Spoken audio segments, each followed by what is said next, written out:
Power in Our Hands is a documentary which shows newly digitised archive footage exploring the history of the deaf community in the UK.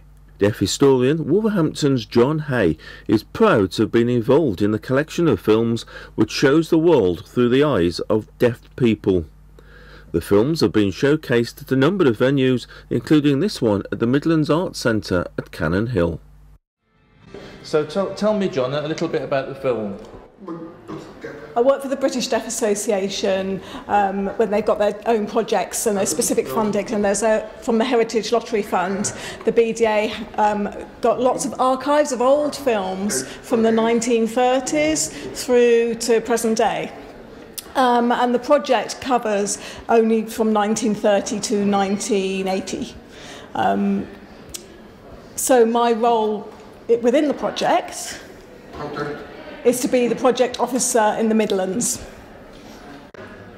And I've been involved in the film, if you like, of course, as a film expert, if you like, to give comments on the different sections within the film, just to show how the BDA has developed over the years and how sign language has developed over the years from the 1930s onwards.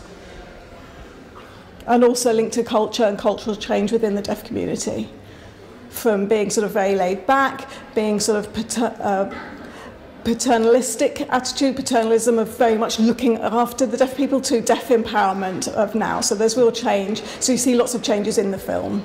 And the film gives us that realisation and awareness of what we have gone through. We have gone through a massive social change as a deaf community, from the missioners looking after us through to independence and empowerment. Well, this is my second career. I've been in interpreter for 6 years. I trained at Bristol University.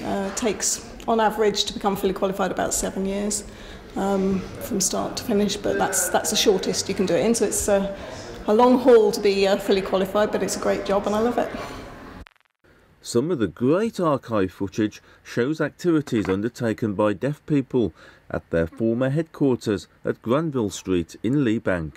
It explores how people took part in everyday activities, from music and dance through to sports. This is what you'll see here any Wednesday or Saturday night. When the gramophone stops, the hearing couples must give the signal to clear the floor. Football was easy to take part in. The referee's whistle, though, was replaced by a rather large white handkerchief. The Birmingham Institute for the Deaf rather prides itself on its football, and in fact it is the headquarters of the British Deaf Amateur Sports Association.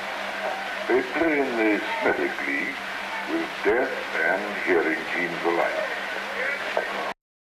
Other archive films show Brummies going on holiday from Snow Hill. A more day-to-day life is featured, showing the Institute for Deaf Helpers visiting inner-city residents and helping with their shopping. All in all, this is a fascinating glimpse of films showing the often hidden world of the deaf person where there is no sound. And it shows their role in society and how that's changed over the years.